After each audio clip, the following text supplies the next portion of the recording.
Welcome to Natural Habitat Adventures Daily Dose of Nature.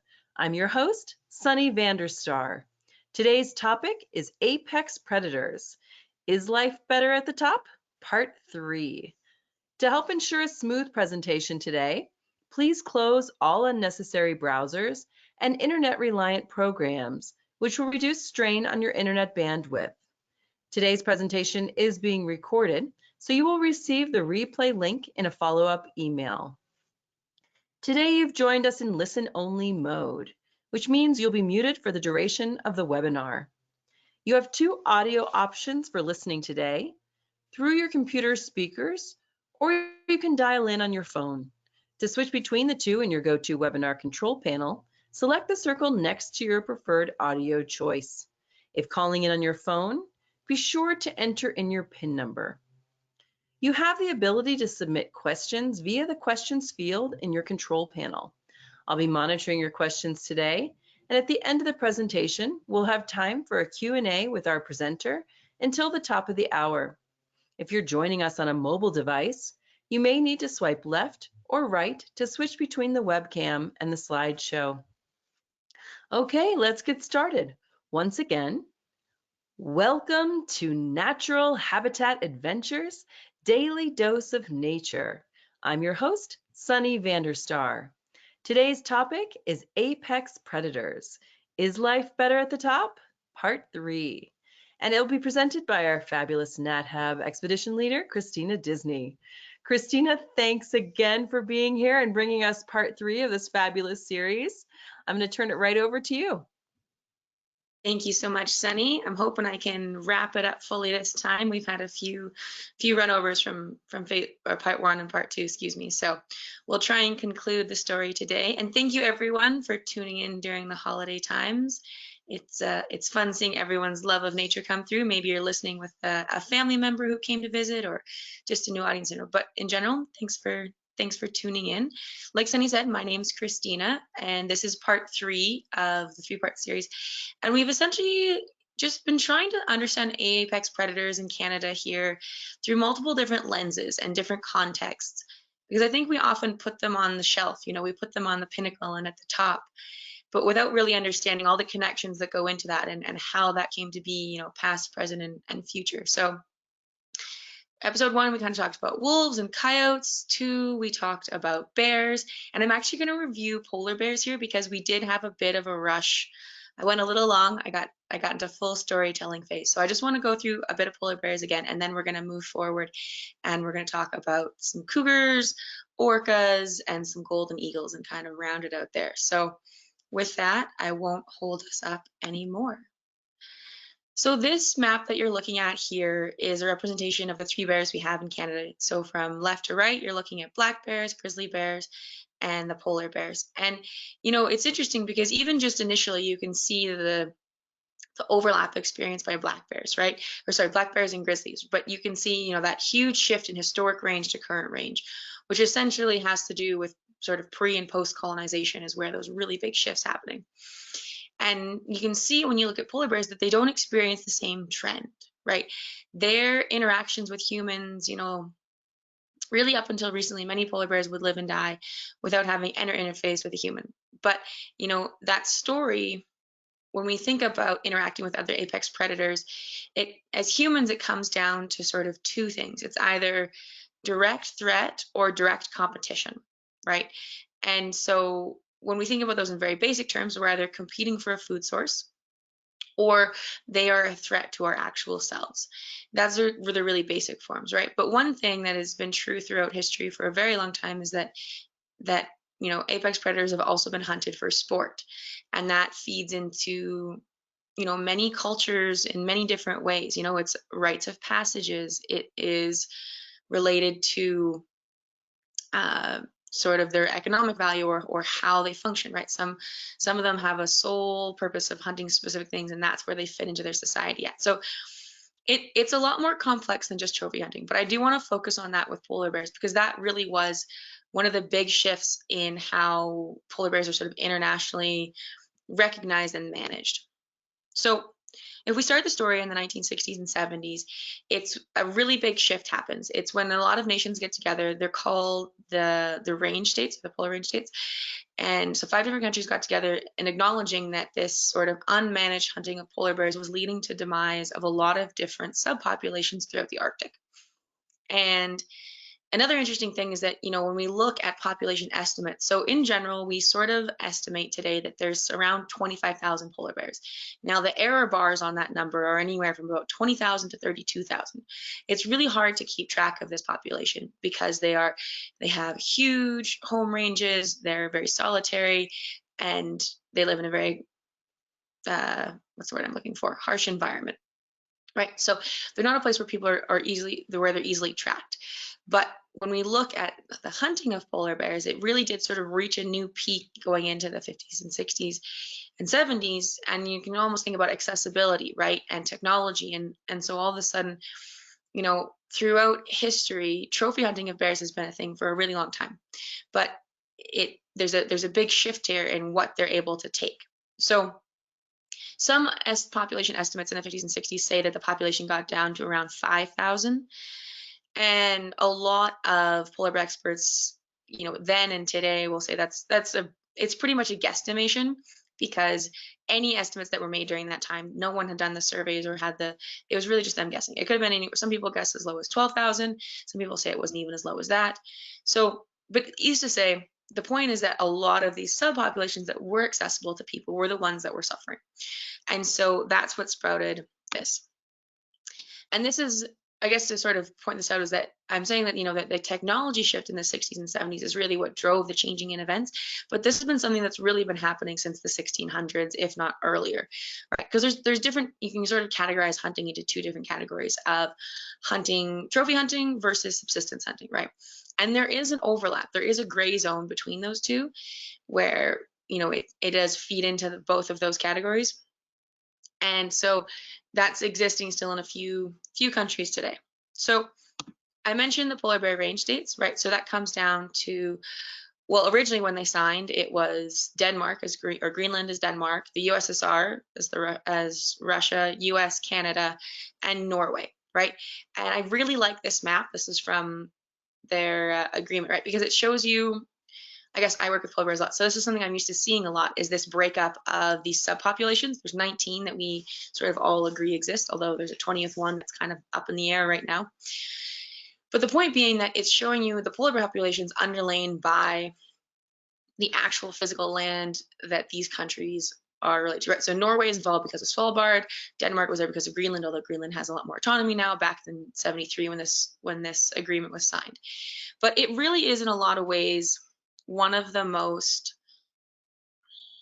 I don't know whether to say functional or well-known, it kind of fits in a few different categories, but it's a really sort of successful agreement of co-management between a lot of different nations of a species, right? Because even though we've split up these subpopulations, you can see that some of them overlap between different countries, but these are just, I'd rather call them guidelines, right? It's not like they're not borders. The bears are fluctuating in between, in and out of them.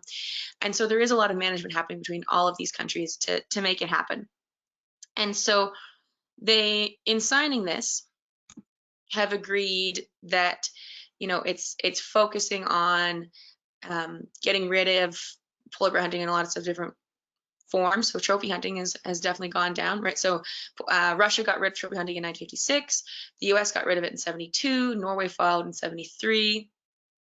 And the US also banned it. And actually, Canada is the only country that still allows polar bear hunting. And I actually want to talk about that for a little while, because I think it's worth understanding how that happens and sort of the why. And also even just for myself, I've been working as a polar bear guide for 4 or 5 years now. And it's interesting really digging into something rather than just the superficial facts that we know. So let's look at that just a little bit. So first things first is actually just this website that I didn't even know, I'm not gonna lie, existed until I was doing this webinar, which is called Fur Canada. And it makes sense that there's it's the platform that is used to sell most polar bear hides outside of auctions. or outside of physical auctions. And the thing I was most astounded by is that this is actually a government-run company, which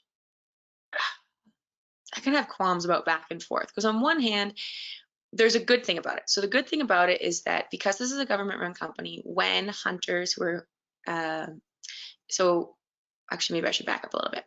In Canada, the only hunting that we have remaining is related to Indigenous people, so Inuit or First Nations, and they have a right or a quota that they can fill. It's different depending on your province and depending on what's happened that year. So what I mean by that is that in general, the number changes, but it's around 600 bears are allowed to be harvested in a year. Most years it actually ends up being around 400, and each province has a quota that it's allowed to divvy out. Those quotas are given usually to communities, and the community then decides how it's going to work. So by what that I mean is that sometimes it's local hunters that go hunt the bear, they keep the bear meat. The bear meat is used to feed their families. Then they sell the hides off to auctions, and that money also goes to providing for the community or for the family. Depends on how each community will split up the funds differently. And so when they're selling through this government-funded company, what happens is that the government actually gives them a portion of the money up front before the sale happens. So it means that there's a insert of cash for them to sort of survive and make it until that actually gets sold. So it's usually about $3,000 that the government gives them up front, and then once it sells it, then it gives them the rest of the money minus dues or however the administration bit works. And so in that way, it's sort of, you know, what can be a very up and down market, right, helps provide a stable income for people who often don't have a lot of sources of income given where they're coming from, right? Because this is them combining sort of their traditional lifestyles into an economic market. And so I personally can't begrudge them that necessarily. But then the flip side is it also means that the government is furthering this rather than maybe trying to find better ways to manage the system, right? So that's the part where I think that this could be done better. But again, I guess you could say these are all just my opinions and not necessarily those. Anyways, so this is what the total allowable is about maximum. There's around, so there's 25,000 bears, you know, potentially half of those exist near Canadian shoreline. So that just gives you numbers of what might be there. The other interesting thing was even just looking at modern day prices. I looked up the other day, and you know, it was going for $10,000, which is quite a bit, and also sort of almost isn't in some ways. I don't know. I guess you could think about it either way. But this was another article that I came across that I found really fascinating. So last year, so Nunavut and Northwest Territories and the Yukon are 3 northern territories. And Nunavut and the Northwest Territories are probably where most of the polar bears do get hunted from. And last year, there was a huge return from an auction mart in Ontario because they weren't being sold. Now, a lot of these hides have been backlogged over the last decade or so. And essentially it comes from when the market crashed, then anything, the really large hides or furs, you know, anything bigger than 9 feet in length from tip to tail, those were still selling, but anything smaller wasn't. And so the auction yard, remember, and based on that thing that I told you where they got the pre-sale price, all of these hunters had already received a portion of it, of their sale price, but it never got sold. And so actually the Nunavut government has brought them all back rather than allowing anything to happen to them and then just sitting in storage. They've brought them back to the communities and are using them and potentially reintroducing them in different ways. So, but it's just an interesting reflection, right, of society has changed, markets have changed. And another reason why stepping away from this as an economic means is probably a good idea, right? Because in harsh times, this is not what people are going to be able to buy or afford. For people who are interested in that. There's a lot of qualms with this, but I'm just sort of trying to look at it from a logistical perspective, let's say. So there's a lot of complications, I guess, that come with it. But the moral of the story, I guess, that I want to shift over to from the hunting perspective is that polar bears are no longer faced as a threat from overhunting directly, right? Their story is changing with our world. And how I said before that most bears would sort of live and die without ever encountering a human, that story is also changing, right? So we've shifted from the last 400 or 500 years of either, hunting for bears for subsistence or trophy hunting, into wanting to share an experience with a bear, right? So tourism is coming to the Arctic, and it's coming in a very interesting way that increases human bear interactions for better or for worse, right? And I work in tourism. I'm not going to say that I disagree with this, but when you have an occupation like I do, you do have to sort of take a step back and look at how that could play out, good or bad, right? And there's some accountability there as to how this goes forward and how is it allowed. And we're getting better at even things like minimum distance, right? Or what that interaction should look like. We actually decide a lot of that. And so, people might not think about tourism as a threat, but it's worth thinking about, right? Because that's going to be an interaction those bears have that then gets trained into them. And part of this ability to have those interactions is because of changing Arctic conditions. And so that's another thing to sort of think about for the Arctic, and not just polar bears, but we'll focus on them.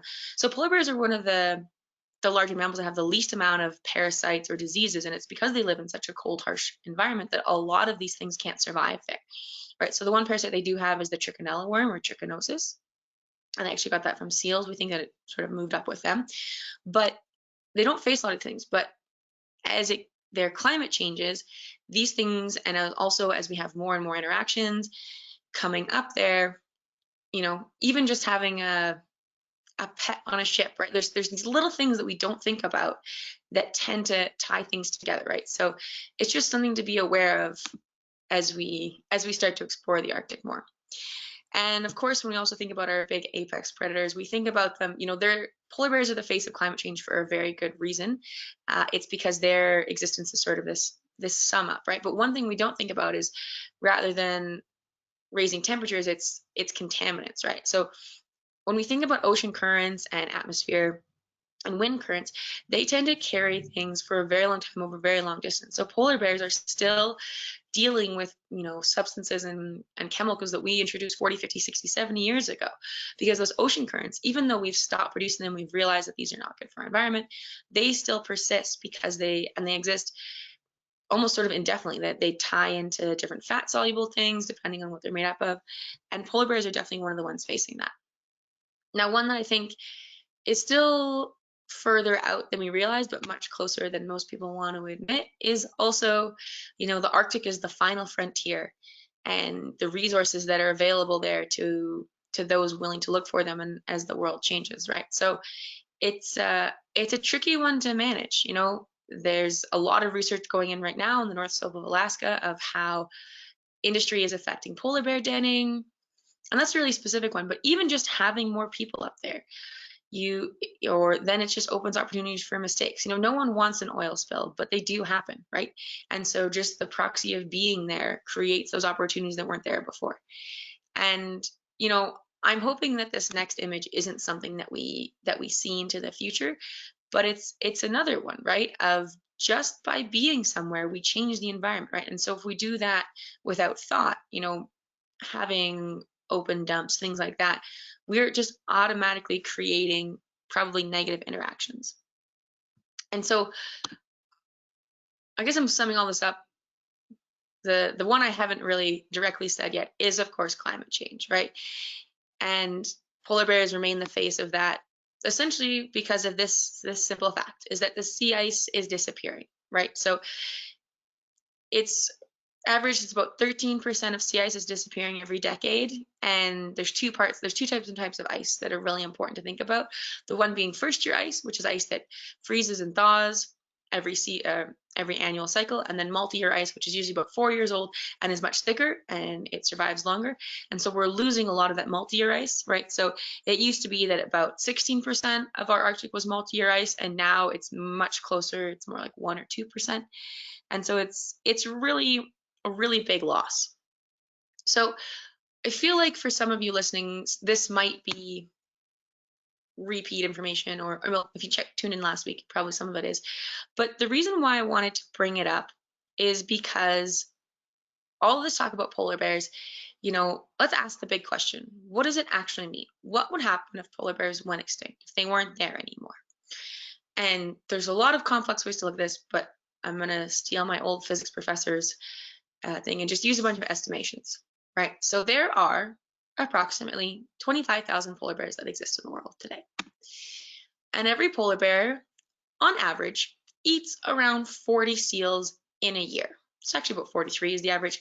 And again, depends on species and where you live, whether they eat walruses, some eat belugas. There's a few exceptions, but let's just be simple and say they eat about 40 seals per year. So that means that polar bears as a species eat around 1 million seals every single year, right? Now, their primary prey, regardless of where they are in the Arctic, what makes up a large portion of their diet are ring seals. And there are 2 million ring seals in the Arctic. So if you think about that, so they have a pup every single year. So they're reproducing, they could potentially, I mean, there's other predators and there's life cycles to survive, but really if you take away their largest predator, which eats half of their population every year, you would have a huge, huge population spike, right? And it wouldn't take very long. And all of these little interactions that happen, it would set off this whole ecosystem, right? If you don't have the polar bears to suppress the population of the seals, then the seals are going to feed on the fish and the crustaceans, and that's going to go down, which means that the small species, that number is going to go up. And it sends this whole cascading effect throughout the entire ecosystem. And this is one of those things when we talk about apex predators that's so volatile and we don't even realize it, right? Because we don't see the cascading effects. We tend to see the big ones. You know, we see the bears, we see this megafauna that were not megafauna, but these larger predators. And that's what we really hone in on. But their presence is a part of a much bigger picture. And so the Arctic is one of, even though it is so cold and so frozen most of the year, it's one of the highest producing ecosystems actually in our world because it has that flip side of having that near fully night or polar night it has polar day. And so it would have cascading effects not just for the Arctic but for the whole planet. As all these other birds and different species make that migration, it's going to have this huge trickle down effect, right? And so when we put something like a polar bear as the face of climate change, we really latch on to the bear itself, right? But it needs to be a much bigger scope and a much bigger picture of what those cascades really truly are. And so this sort of kind of fits into that, which I quite like, is, you know, the 5 countries that I was talking about: US, Russia, Norway, Greenland, and Canada. They have they've kept with the agreement, and they've, you know, that was in 73. And they've updated it. You know, 2015, excuse me, they had a sort of a 10-year plan put in place, and it's focused on goals and objectives of how to keep the polar bear and that ecosystem sort of not just around but alive and hopefully thriving, right? So it's they're iconic for so many reasons. And it's funny, I think coming back from this polar bear season, I've noticed more polar bears in pop culture than I've ever noticed after a work session. So I don't know if it's just they're on my mind more, or if I'm paying attention more, if there's a spike in them. But either way, it's probably just personal perception. All right, so I'm finally going to set bears aside. Took a little longer than I wanted, but that's okay. And I'm going to move into cougars. So I'm not going to lie, as someone who works with bears and has done remote work all over the north, I really don't get fazed by bears, but I will fully admit that cougars still kind of creep me out a little bit. And I think it's just the feline stalking, right? The thing about bears, and I guess it's probably whatever you get used to maybe, but you know, when a bear, there's an interaction, there's a formal play that happens before they decide whether you're food, friend, or foe. Whereas cougars, they're about stalking. And I think that's the part that really, you know, lifts the hairs on the back of your neck. The idea that something's watching you and you don't know it. And it happens all the time in nature, right? But something about big cats is really what throws us off. So the estimate in Canada is that there might be, again, because they're so elusive, trying to get hard numbers is pretty sort of out there. Maybe somewhere around 5, maximum 10,000 left in Canada. That might be a high estimate, to be quite honest. So when you're looking at this map here, the orange is the current range, but that sort of green color shows you that they used to be all across southern Canada and essentially all of the US, right? And I've talked about it before, but it is that sort of push of colonialization that's pushed most of this large wildlife into the West. Or shouldn't say into the West, but it's survived in the West, but hasn't survived necessarily on the eastern side of our continent. The other thing I want to point out, if you were with us for part 1, was sort of we broke down Canada into biomes. So from top to bottom, the yellow is the tundra, the green is the boreal, the pink is the sort of that coastal coniferous forest, essentially our coastal rainforest. Purple, that lilac purple, let's say, is the prairies or the grasslands, and then you have a more temperate mixed broadleaf forest that happens probably a little further up the Great Lakes than what that map shows, but right. And so if you look at the line, which is a little bit hidden in this picture, from where our cougars are, they're not our true, I was going to say true boreal species, right? They're on the fringe of our southern boreal. They don't go super far north. And it has to mostly do with their prey. Their main prey is deer. They eat other things as well, but more than half of all their diets is deer. And that had a big part of their settlement, right? So when Europeans were settling, they were worried about livestock being attacked. They were worried about their deer, which was also their main food source upon initially showing up.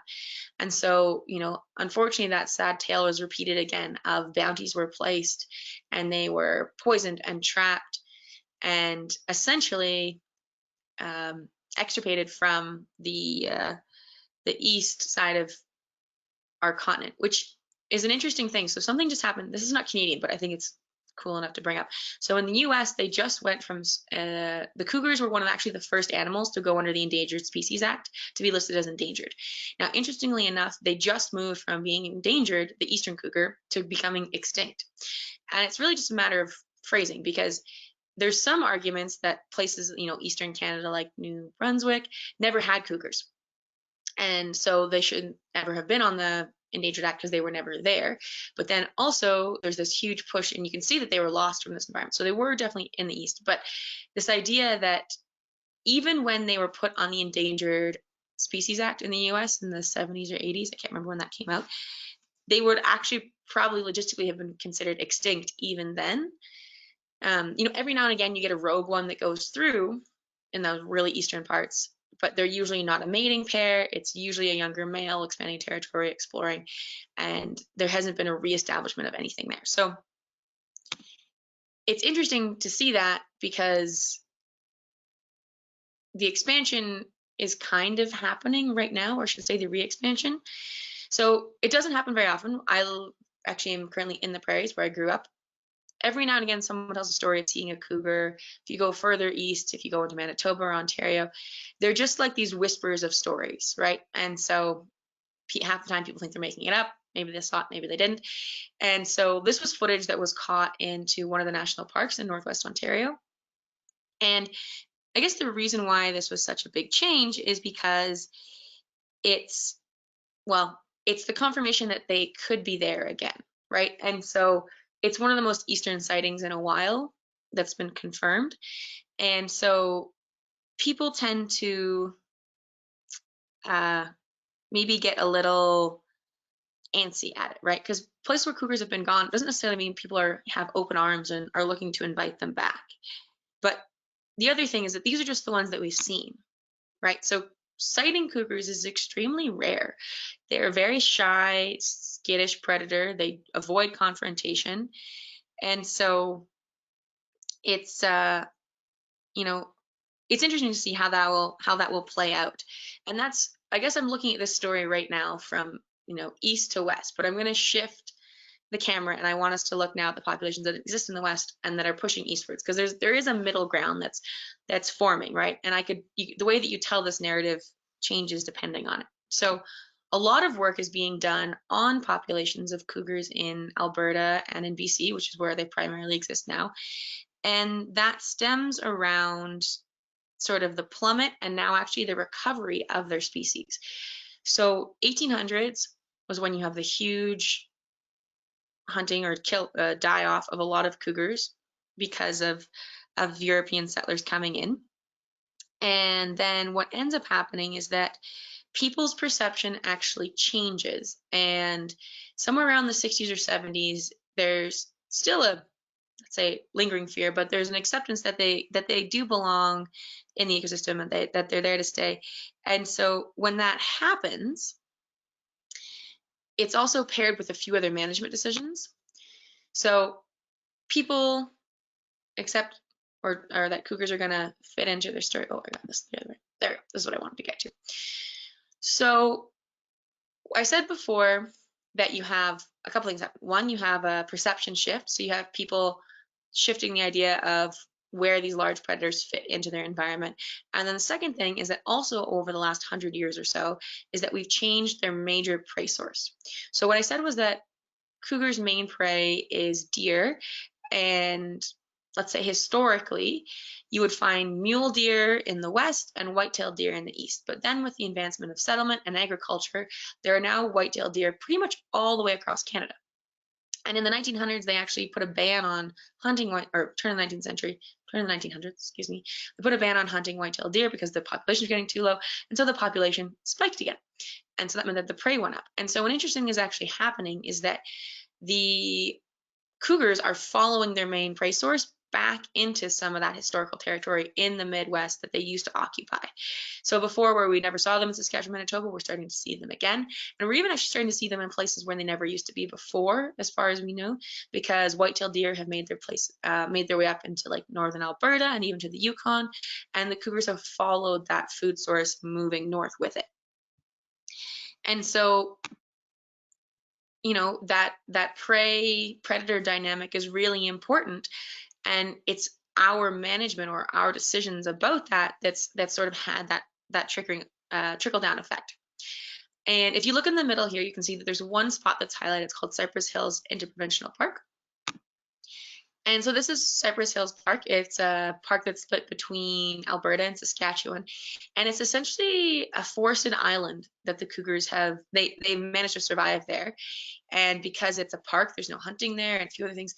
And so actually it's just a heyday for them. This is one of the places that has the highest density of cougars of anywhere in the world. There's about 6 to 8 cats, that includes kittens, per 100 square kilometers. Given that their normal range is around 500 kilometers, that's a lot. That's per one cat. That's a lot to have in a small area, but it's because there's so much prey available. And what's interesting is that this park is surrounded by agricultural land. And even though that's true, there's enough food sources available for them, and they don't want to have conflict with humans enough, that it's very, very rare that there are livestock attacks. Now, it's a cool success story, I guess is what I would say in that way. And it's interesting to see how that will play out over time.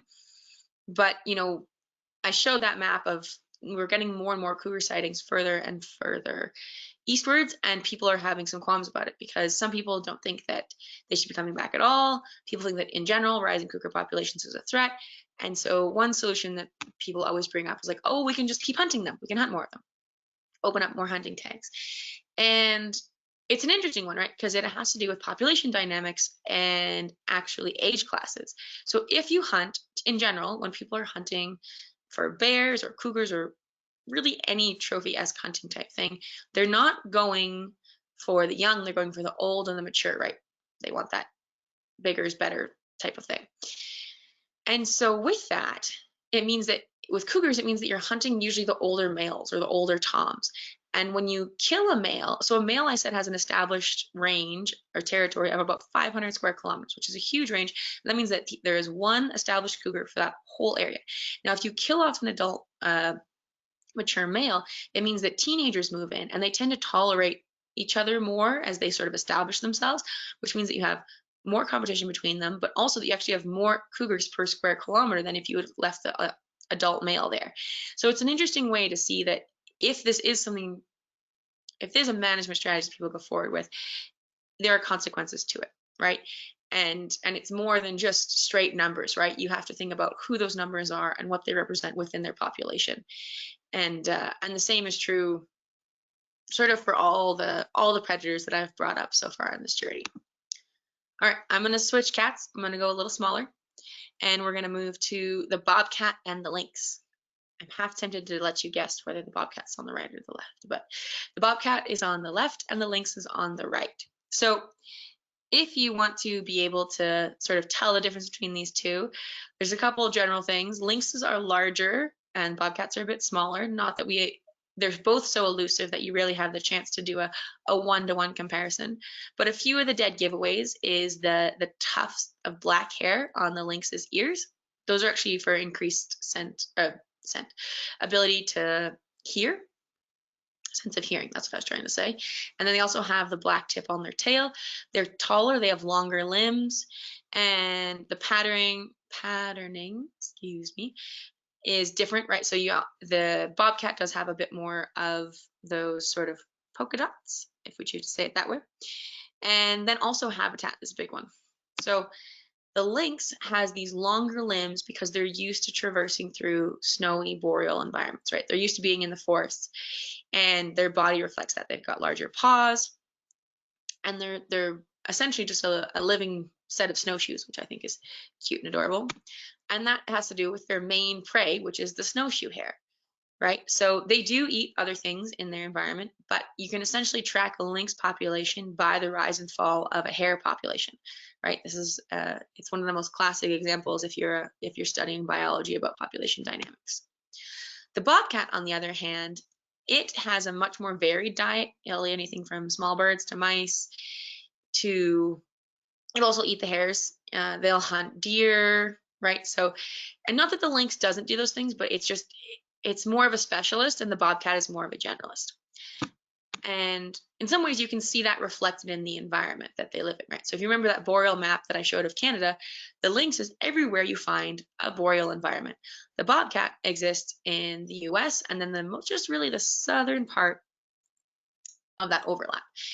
And so some of you might be questioning whether or not these would constitute as an apex predator. And it's a valid question. I guess I've gone back and forth on including them in this presentation or not, but it almost has to do again with time and space, right? So what was, in different regions where the cougars, think about being in Eastern Canada, right? You no longer have cougars, so these would be higher up. There's still bears present, there's still black bears out there, but then you also have to think about even though they all exist in the same ecosystem, they have a different prey base. So the things that a cougar is hunting are not overlapping necessarily with the things that a lynx are hunting. And so you can have parallel apex predators in the same environment, right? And the way that they affect their environment is how it all smooths together. So you can have them both existing, or coexisting, I should say.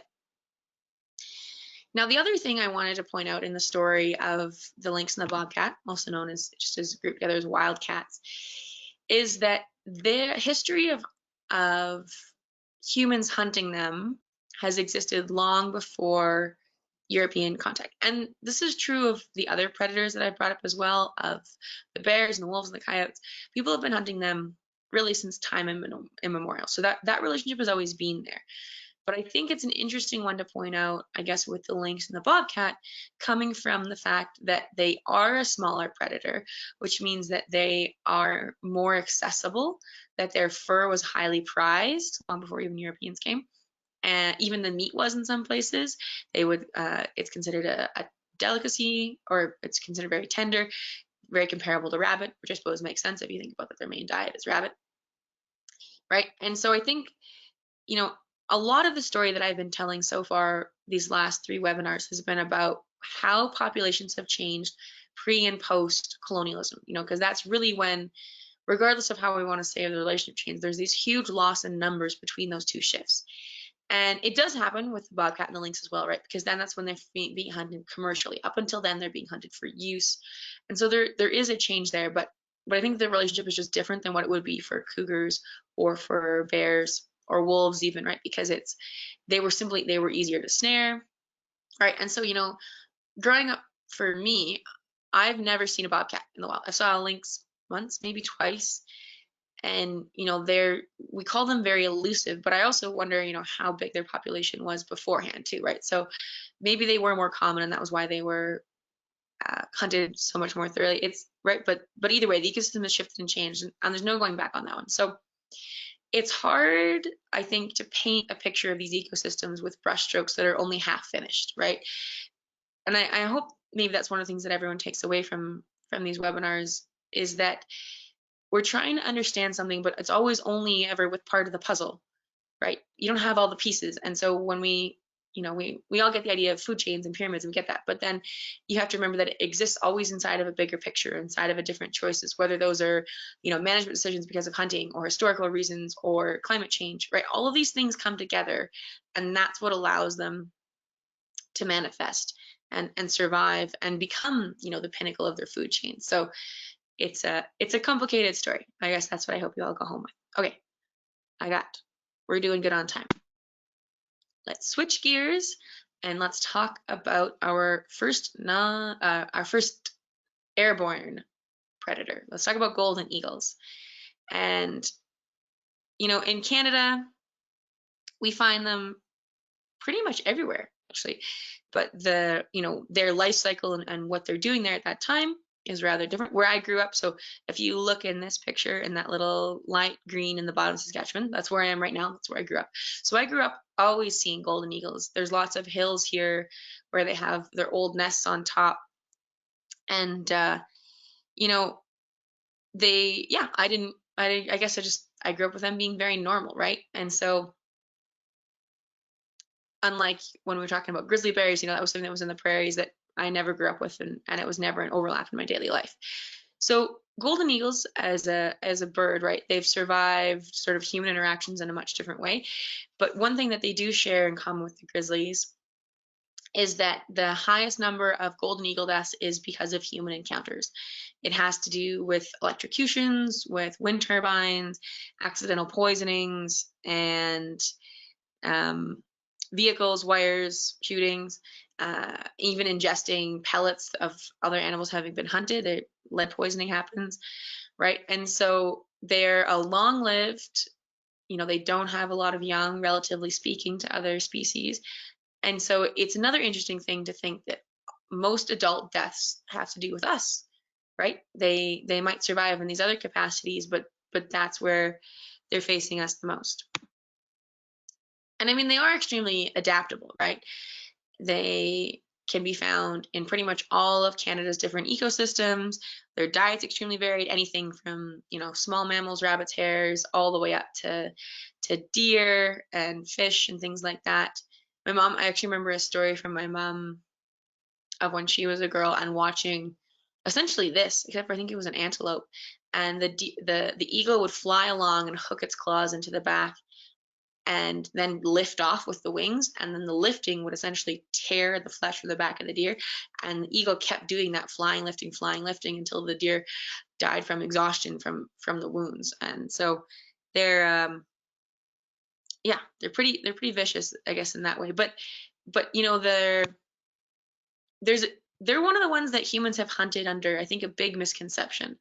They're one of the ones that I think we feared, but the actual loss of wild or livestock, or, you know, that sort of settler mentality that I brought up before, was really, really low. And so it's been an interesting one to sort of that conservation education kicking in, and it's been a hurdle to get over because it, you know, even though I disagree, or let me back up, you know, bears, cougars, wolves, even those are low numbers, depending, I mean, not everybody, some people have lost whole herds, so I don't want to mean any disrespect to them, but relatively speaking to the big picture, those large predators have hunted and had an effect on different people's livelihoods.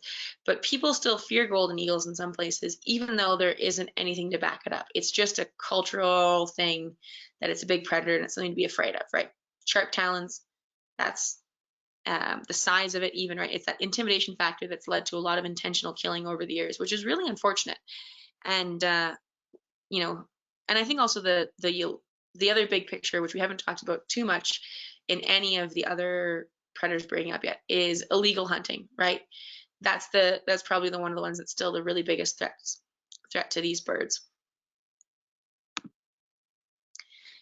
Now, I can't help myself. I just really love Lord of the Rings, and I've snuck it into a few different webinars over the time. But because I brought up golden eagles, I couldn't help but think about the eagles from Lord of the Rings. And there was a cool study, I guess it was a while ago now, from New Zealand about whether giant eagles sort of really could or did exist. And no, they were not big enough to ride across. But there was a cool study in New Zealand that showed that essentially before human settlement 700 years ago in New Zealand, where there were no large terrestrial mammals, it essentially had more than 200 species of birds. But the top of that food chain in New Zealand was the haast, I don't know how to say it with a double A, eagle. And they weighed 30, 40 pounds, huge wingspan, and they actually hunted another bird, the moa, which could clock in at a few hundred pounds. And so there was a giant eagle. It was not large enough to ride across if you were a wizard.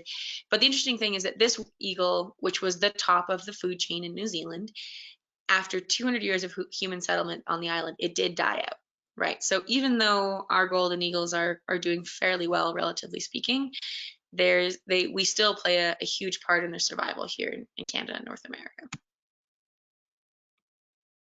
All right, our last predator of the series. We finally got to them, the orcas, the wolves of the sea, so named because they hunt in a pack. A lot of different cultures have stories that, you know, they transform from wolf to whale, back and forth, and then it's the same animal.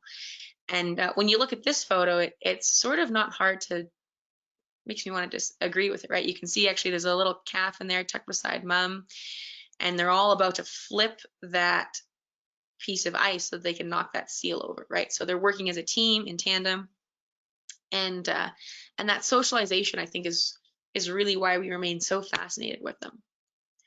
So this is a map of global orca habitat. There's around 50,000 orcas or killer whales in the whole world.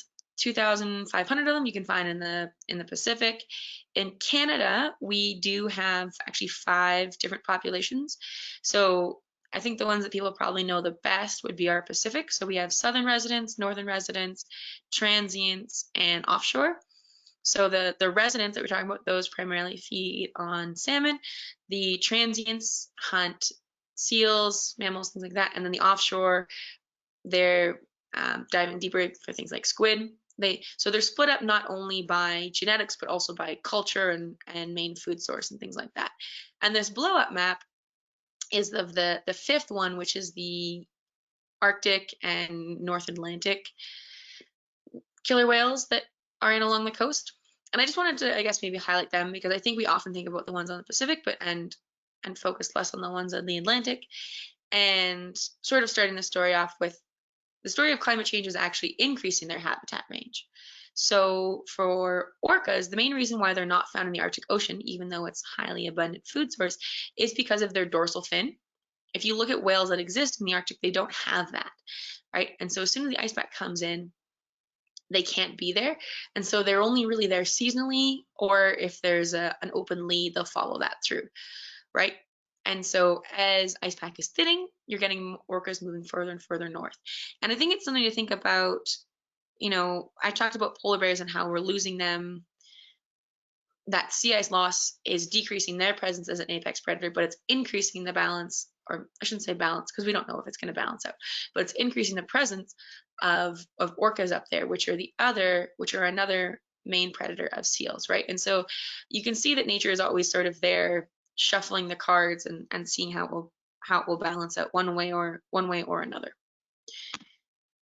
So historically, when we think about human interactions with orcas, I guess even the name itself, right? It comes from, I think it's Orpheus, God of the underworld, Romans. I'm drawing a blank, but there's been a lot of fear around them. And so that really changed around the 60s or 70s. And it has to do with actually this specific orca here.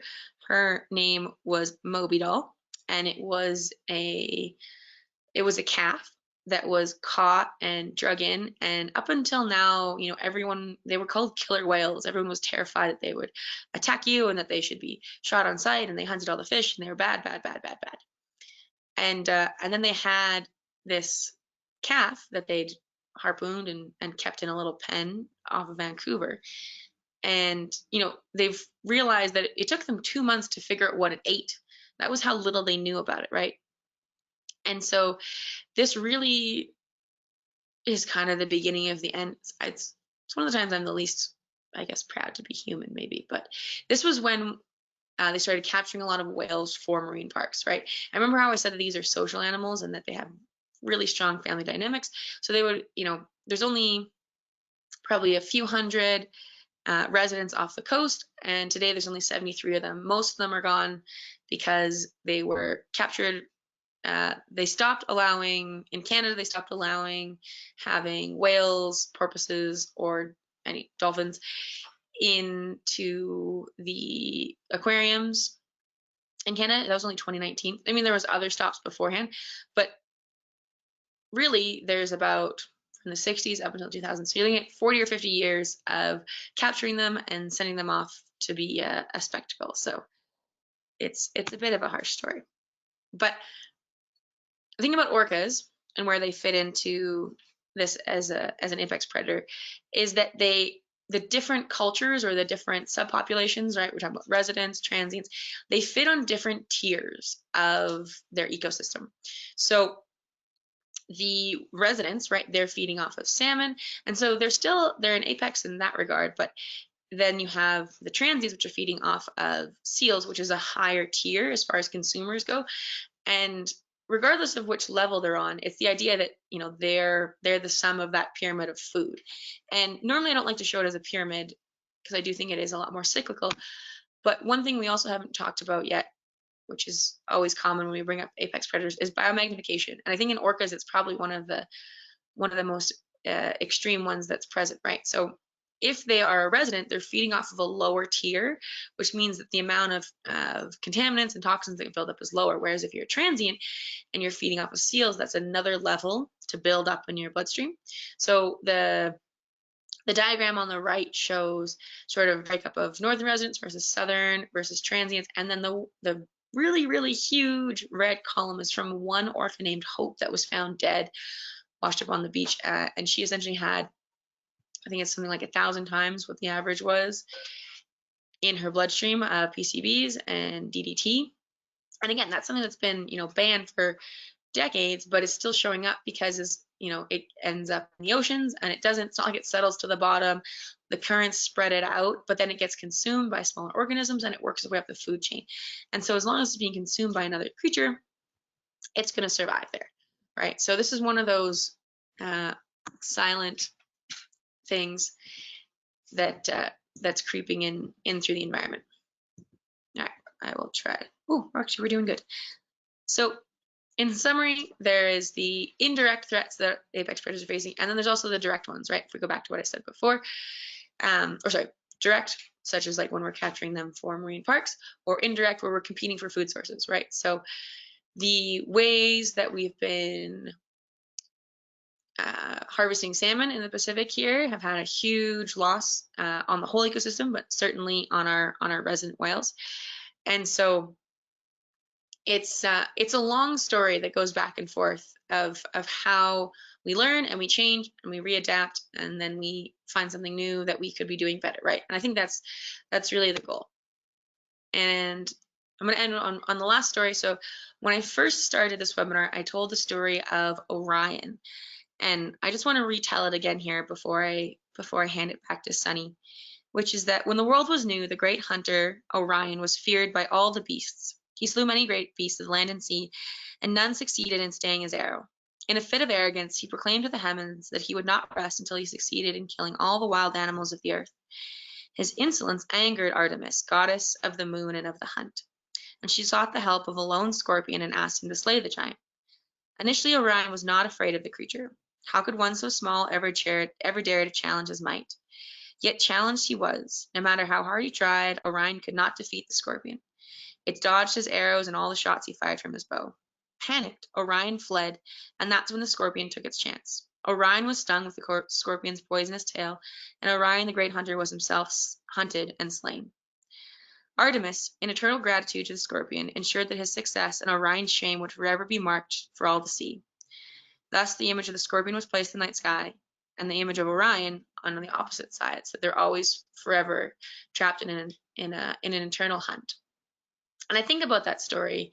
There's lots of different versions of Orion. Sometimes it's Gaia, sometimes it's love affair. With all stories, there's many versions. But I think when I think about that version of what it means, right, to proclaim yourself the top, right, and maybe I grew up reading too many Greek myths, but I wonder, as humans, if we proclaim ourselves the top, how far will we fall, right? And so I think about that maybe too much, and that was part of what inspired this webinar. So thanks everyone for tuning in today, or for the past few, if you've been here the whole time. And with that, I will pass it back to Sunny. Kristina, thank you so much. That was a wonderful way to round out this series. Before we start the Q&A, I'd like to remind everyone that they can submit their questions via the questions field in the control panel. But we've got some, so let's go ahead and get started. Is there any way to guess the population of polar bears in Russia? Ooh, yeah. So that's a really good question. I didn't have it on here. There's a different WWF has a sort of summary of either stable, increasing, or decreasing polar bear subpopulations.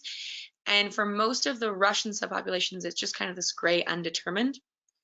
So I think that answer, you also have to think about our political climate and a few other things may be delayed, but then also the way that we actually study polar bears is changing. So this is kind of a funny one, but a year ago, 2 years ago, he's 2 years old, they did a study on just using satellite imagery to track polar bears, and it was essentially training AIs to figure out the difference between bears or rocks on the sea ice, or on the edges anyways. And it's somewhat ironic because if you have come on a polar bear tour with us, we teach you about rock bears and the idea that just you think it's a bear, but it's a rock. And the satellite was having the same issue. And I'm saying this jokingly, and it's a bit of a tangent, but technology is getting to the point where we might actually have the ability to track them from space, adding that in with some other things. So maybe in like a decade, that's like a ballpark. If you're just asking me, I have no idea if we'll be that successful that soon. Probably longer. That might be an optimistic view, but it's not impossible. But also, if the world changes, then maybe for the better. But I think our current state is a bit tricky one.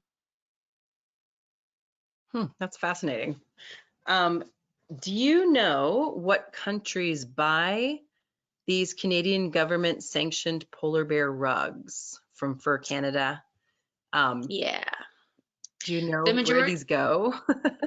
there are other countries, but the majority go to Canada. Lots of countries have embargoes or they're not allowed to enter the right. So if you, I don't know if you saw notice on that little website, but it says these are not allowed to be imported into the US from Mexico. The majority of buyers would be in Asia, but China being the Okay. probably number one.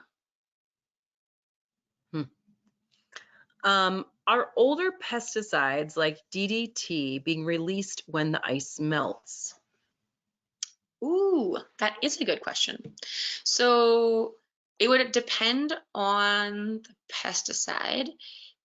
In general, so things like DDT, PCBs, the reason why they're so complicated is because they cling on to organic fat soluble. So when I think about just the ice by itself, no. But then if you have like you don't really have algae trapped in the ice, but you actually have it surviving off of it. So when that ice melts, right? So you have a colony of algae that essentially lives on the, it's like upside down icing on your iceberg or on your sea ice. And now that is where those pesticides would persist. Now, what happens when the ice melts to those is that they're released into the water column. And then some of them do actually settle down to the bottom. Some of them will get consumed, right? So I think I don't know enough. I can understand the process of what would happen, but I don't actually know where it would go. So it's not that it's trapped in the ice. That's why it persists, is because it persists in living organisms. That's the deadly part about it, right? Is that it keeps building up. And it's not that it necessarily kills that organism immediately, but it's all about weakening immune systems. It's about lower productivity rates or reproductive rates. That's where we see the real damage coming in. So yeah, it's a really good question though. I'm sorry I don't have a perfect answer for it. No, it's fascinating. I think that's the last question we have time for today. So I will hand it back to you for closing comments. Lovely. Thank you, Sunny. Yeah, thank you everyone for tuning in over the holidays. Happy holidays. Take care.